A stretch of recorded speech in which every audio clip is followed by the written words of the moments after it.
Hello everyone and welcome to the channel. In this video, I will show you exactly how to pay using Ggives in Lazada. Check out the steps below to learn how to pay with Ggives. When at the cashier or cashier page, choose to pay with Gcash and log into your Gcash account. Then select Ggives as your payment method on the Gcash app and tap See Installment Options.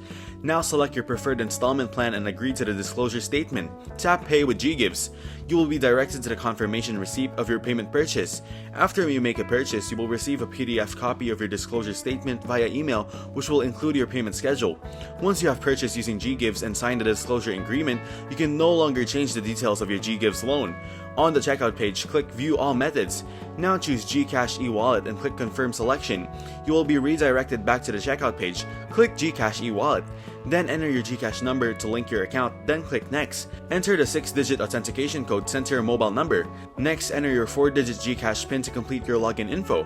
After that, click Authorize and you can now use your Gcash to pay for your orders in Lazada.